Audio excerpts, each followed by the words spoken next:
નમસ્કાર, હું છું ગીતા પટેલ, ગુજરાત પ્રદેશ મહિલા કોંગ્રેસ અધ્યક્ષ.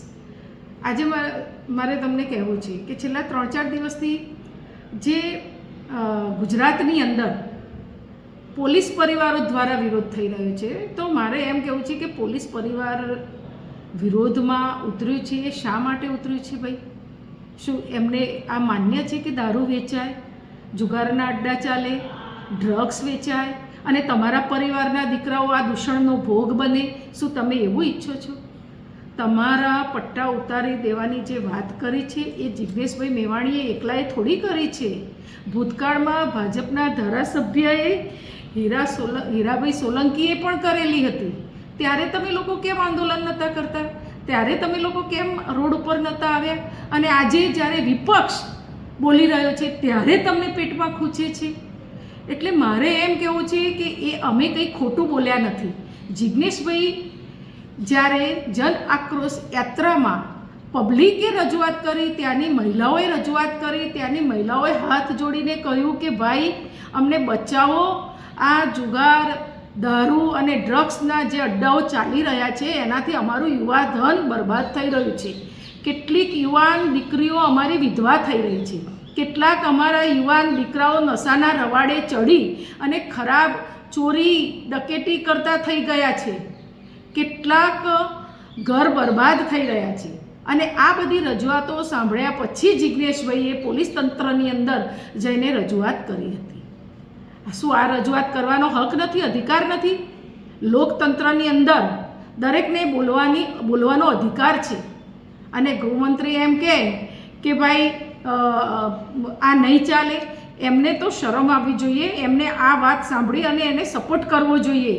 એમના બનાસકાંઠા એમનું વતન છે, માદરે વતન, તો એમને તો ત્યાં પોતાના વતનની અંદર આવા દૂષણો ચાલતા હોય તો એને બંધ કરાવવા જોઈએ, નહીં કે એને સપોર્ટ કરવો જોઈએ. તમે તો ઊંધું કર્યું છે. પોલીસ બેડાને તમે છૂટા ખુલ્લામાં તમે આ રીતના વાત કરો છો કે હું તમારી સાથે છું. એટલે કઈ રીતે તમે સાથે છો? શું દારૂના અડ્ડા ચલાવવા માટે તમે એમની સાથે છો? હપ્તા ખાવા માટે તમે એમની સાથે છો? કઈ રીતે તમે સાથે છો? આ જે ચાલી રહ્યું છે છેલ્લા 2021થી લઈ અને 25 સુધીમાં 6,386 કરોડનું ડ્રગ્સ પકડાયું. ક્યાં ગયું ભાઈ એ ડ્રગ્સ?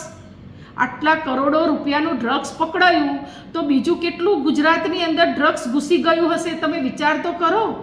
એ લોકો જેટલું બતાવે છે પકડેલું એનાથી તો 100 ગણું તો અંદર ઘુસાડે છે.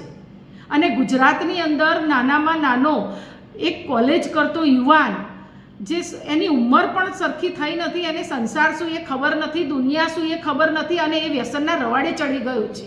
અને આ બધી બદીઓ ક્યાં સુધી ચલાવી લેવાની? ઉડતા પંજાબ જોયું, ઉડતા પંજાબ સાંભળ્યું, પણ હવે તો ઉડતા ગુજરાતને ઉદાહરણ આપવા જેવું થઈ ગયું છે. ગુજરાત એ આ બધા નશીલા પદાર્થોનું પ્રવેશ દ્વાર બની ગયું છે.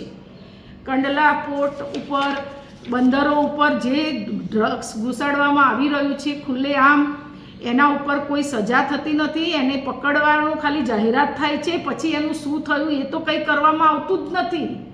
તમે જુઓ દરેક જગ્યાએ નાના મોટા ગલ્લાબની પાછળ, છુપા સંડાસની મૂતરડીઓની પાછળ બધે પેલો દેશી દારૂ વેચાતો હોય છે, 5-10 રૂપિયાની કોથળીઓ. અને મોટા મોટા બુટલેગરો ઇંગ્લિશ દારૂ ખુલ્લેઆમ વેચી રહ્યા છે. અત્યારે તો હોમ ડિલિવરી ચાલુ થઈ ગઈ છે આની. તો આ બધું શું ગાંધીના ગુજરાતમાં શોભે છે? આ ગાંધીનું ગુજરાત આપણે કહેતા હતા, અને ગાંધીના ગુજરાતની અંદર નશાબંધી દાખલ કરવામાં આવેલી છે. અહીંયા પ્રતિબંધ મૂકેલો છે અને એ ગુજરાતની અંદર સૌથી વધારે દારૂ પીવાય છે. એટલે મારે ગૃહમંત્રીને કહેવું છે કે ભાઈ આ બધી વાતો બંધ કરો તમે, અને ન્યાયથી વાત કરો, ગુજરાતને બચાવવાની વાત કરો, યુવા ધનને બચાવવાની વાત કરો. જે આપણા દેશનું ભવિષ્ય છે, આપણા દેશનું ભવિષ્ય એટલે યુવા ધન. અને યુવા ધન જો બરબાદ થઈ જશે તો આપણો દેશ ખોખલો થઈ જશે, આપણો દેશ બરબાદ થઈ જશે. કારણ કે યુવાનો નશાના અંદર આવીને એટલા બધા નપુસંક બની ગયા છે. તમે જુઓ અત્યારે યુવાનોમાં કોઈ પ્રતિકાર કરવાની શક્તિ જોવા નથી મળતી, વિરોધ કરવાની શક્તિ જોવા નથી મળતી. કેટલા કોલેજ કરતા નાના નાના યુવાનો કેટલા નિર્બળ થઈ ગયા છે નશાના રવાડે.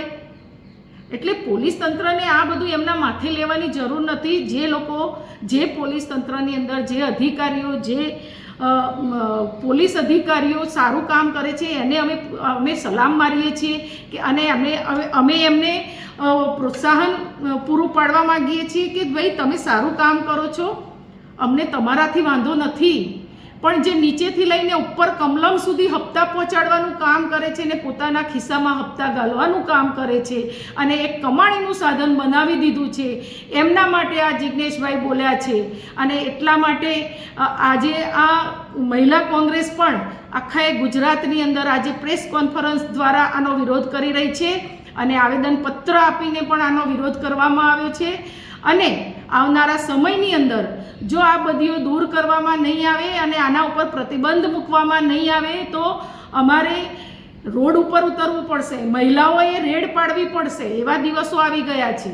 એટલે મહેરબાની કરી અને વધુમાં વધુ ઝડપી આ અડ્ડાઓ બંધ કરાવો. જે તીર્થધામો છે ત્યાં 3 કિલોમીટર સુધી કોઈ વ્યસન નશીલા પદાર્થો મળવા ન જોઈએ, એના ઉપર પ્રતિબંધ મૂકો અને આવનારા સમયની અંદર યુવા ધનને અને મહિલાઓને બચાવવી હોય, કારણ કે મહિલાઓ પર અત્યાચાર ખૂબ વધી રહ્યા છે.